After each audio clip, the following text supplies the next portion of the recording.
A mistake by mistake. We all make some mistakes sometimes, and we say it just happened by mistake. We may blame some other people for our mistakes, or we may blame for circumstances. But one's mistake is a mistake. Mistake cannot be rectified. We cannot go back and correct the mistake. And every mistake has a price tag. We have to go through consequences, whether we like it or not. Hence, one has to be very careful. Some people say mistakes are in a way good because they teach us some lesson. Yes, they teach lesson, but only when its price is paid. Some people make mistake and they think nothing happens as the consequences are in future. Take for example, according to a statistics, 600 mistakes committed while driving lead to one fatal accident, three injuries, and 11 small incidences. 600 errors lead to one fatal injury. We may make errors, sometimes small, sometimes big. The effect may not be visible immediately, but every time we make mistake, we are losing one chance. Soon 600 can be over. So even though effect is not visible immediately, there is a effect. This effect will happen in future for the mistake we have committed now. But why do people commit mistakes? Because of ignorance. And ignorance is not knowing something, but knowing something which is not so. It's a misinterpretation, misunderstanding. Though we are acting now, this action must have been based on past experiences, past knowledge, the skill in action. If it lacks knowledge from the past, then the chances are we go wrong. And we go wrong, then we face consequences.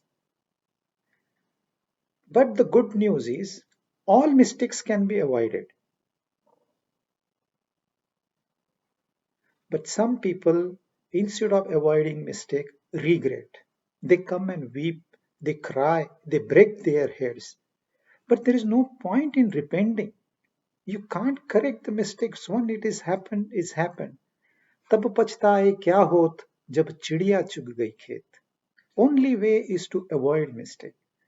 One poet says, बहुत रोवे वो हमारे पास आके, बहुत रोवे वो हमारे पास आके जब एहसास अपनी गलती का हुआ. बहुत रोए वो हमारे पास आके जब एहसास अपनी गलती का हुआ.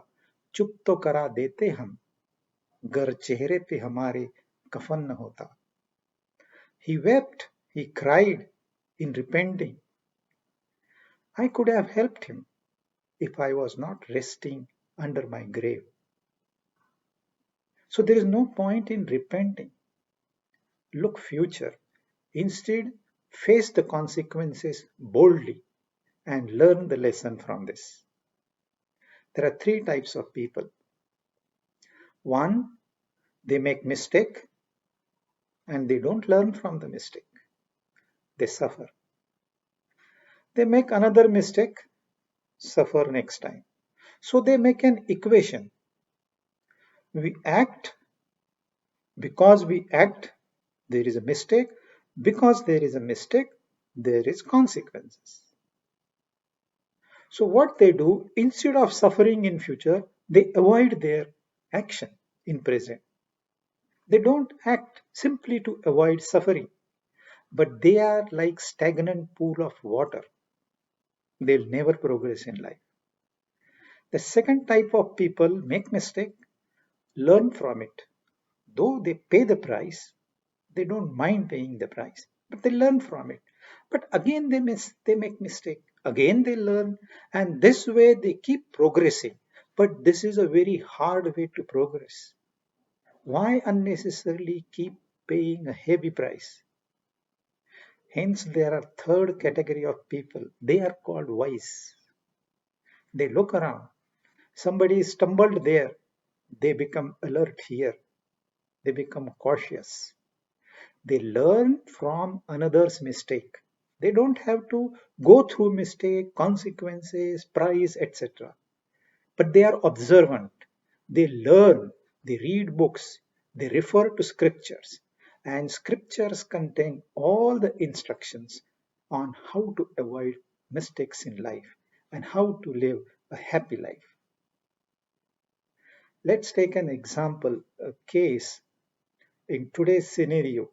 The biggest mistake man is likely to make is initiate third world war. What will be consequences? We don't know.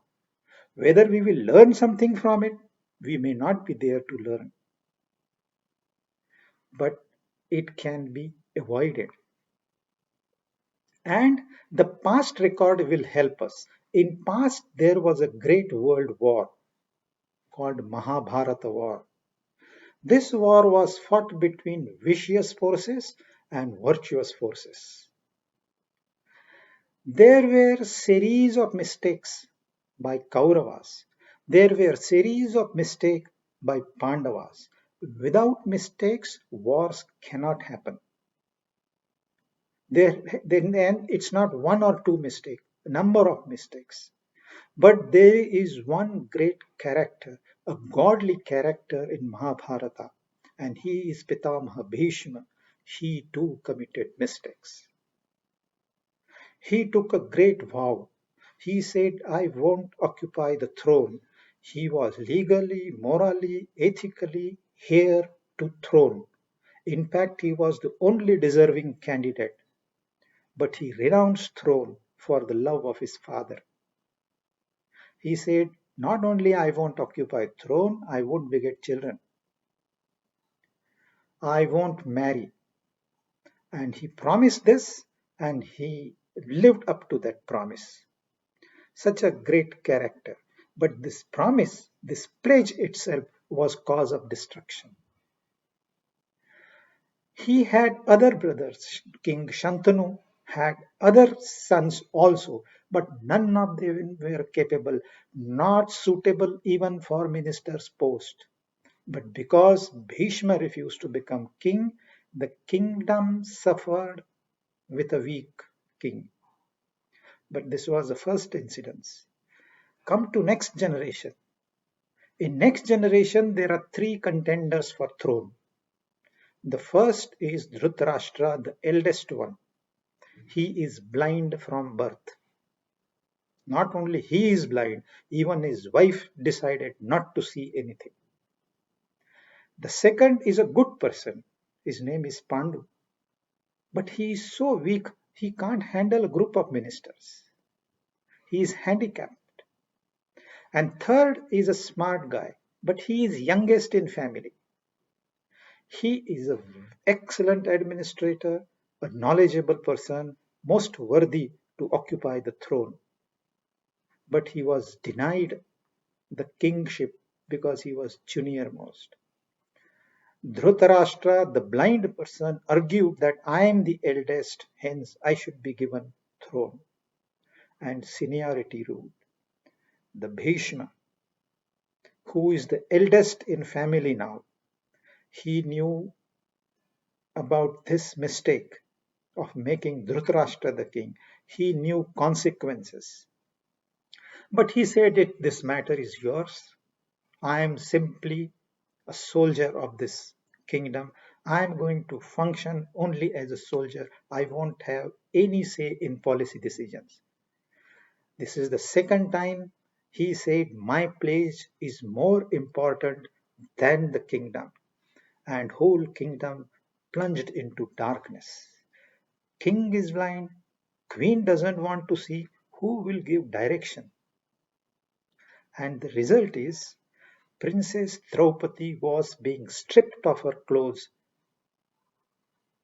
inside the parliament when seniors were available.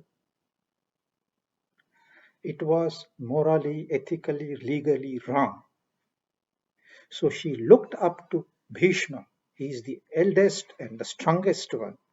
And Bhishma looked down. He had no other direction to look.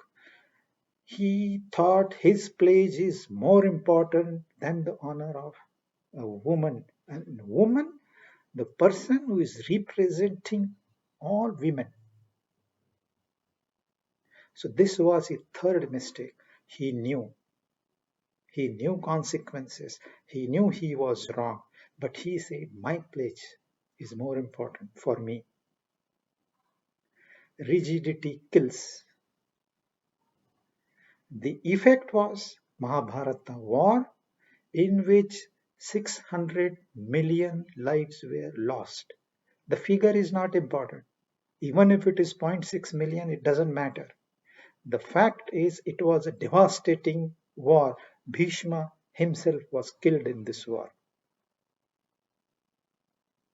So, Mahabharata is warning us, it's giving us a direction.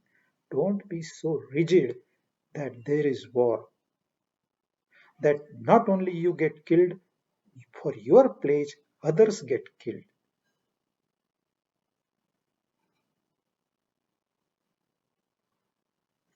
Bhishma could not digest. He himself disclosed the secret of his death to Arjuna. He himself repented and paid for his mistake with his life. In fact, wars are not fought outside, wars are fought inside. All the values are within, all the ethics are within. And when the person is weak from within, it is projected outside. He creates enemy outside because there is enemy within. So Bhishma has had this pride. I have taken a pledge and I want to maintain my pledge. And once I have given commitment, means it is commitment. Can we not break our promise? Can we not break traffic rules when somebody's life is at stake? Can we not hit somebody if he is spoiling a woman? Recently, India has pledged no first use of nuclear weapon.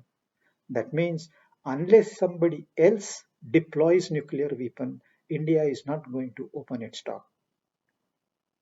It's a great promise to world. It provides security to neighboring countries. It gives solace to entire world.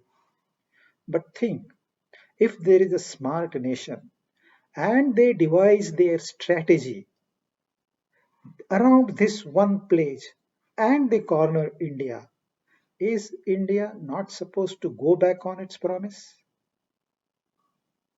Yes, pledge can be broken, laws can be broken, but there is a condition.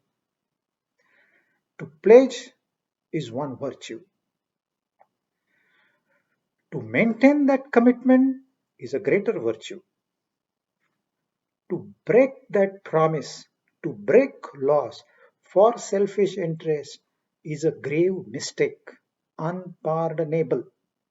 But to break law, to break pledge in the interest of nation, in the interest of humanity is the greatest virtue. Mahabharata conveys this ideal very subtly. Don't be so rigid that you destroy yourself. Today, majority of world's population has become rigid again. We all are that Bhishma today. We have commitment to our nation. We must follow the laws of nation. We have commitment towards our society, towards our family, towards our spouses. We have committed. We have taken a pledge.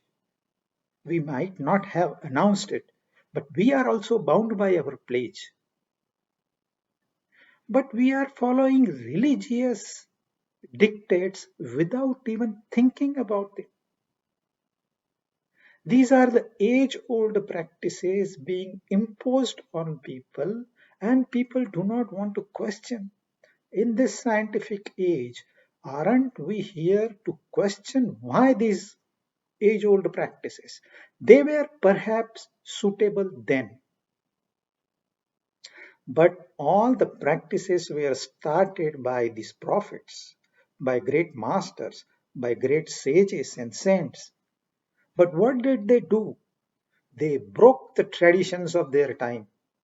They broke all the promises. They broke all the laws only to investigate new laws, only to investigate new methods. They brought in paradigm shift in the way people lived.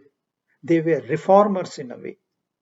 They changed everything for the betterment of society, and they have not said you can't change it. They could not communicate their philosophies, so they took help of some mechanical rituals. It's like a capsule containing very important medicine in that. Whole generations are involved in the outer colors and shape of capsule. Nobody wants to study what is inside it. This is rigidity, and rigidity kills.